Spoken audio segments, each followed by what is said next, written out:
নমস্কার, আমি কৃষ্ণনগরের এমপি মহুয়া মৈত্র বলছি।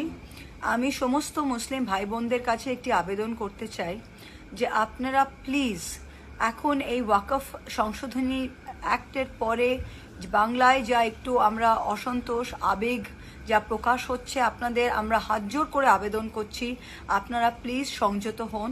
পশ্চিমবঙ্গ সরকার, আমাদের তৃণমূল পার্টি এবং মমতা ব্যানার্জি আপনাদের সাথে দাঁড়িয়ে রয়েছে। আপনাদের রক্ত আমাদের রক্ত। আমরা লাস্ট দম অবধি এই বিলটাকে, এই অ্যাক্টটাকে অপোজ করব এবং বাংলার মাটিতে যেরকম এনআরসি হতে দিইনি, ওয়াকফ বিল কোনোদিনই মমতা ব্যানার্জি থাকাকালীন এই বিল আমরা আনতে দেব না।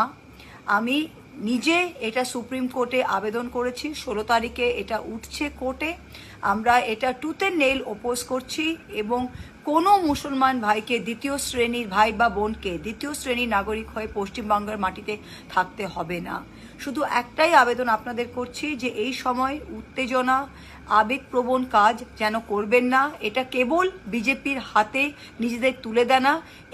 এই অজুহাত নিয়ে বিজেপি এবং কেন্দ্র সরকার কিন্তু মুসলমানদের আরও তকমা লাগাবে, আরও আপনাদের পেছনে কোনো কিছু কাজ করবে যাতে আপনাদের ক্ষতি হয়। এই সুযোগটা দয়া করে দেবেন না। মাথা খরচ করে কাজ করুন, আমরা রয়েছি।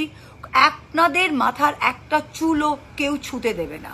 মমতা ব্যানার্জি লাস্ট দম অবধি আপনাদের জন্য লড়ে যাচ্ছে। এই ওয়াকফ আইন আমরা কোনোদিনই বাংলায় প্রযোজ্য হতে দেব না। আপনারা আমাদের ওপর একটুখানি আস্থা রাখুন, আমরা সবাই আছি আপনাদের জন্য। প্লিজ সংযত হন। Thank you.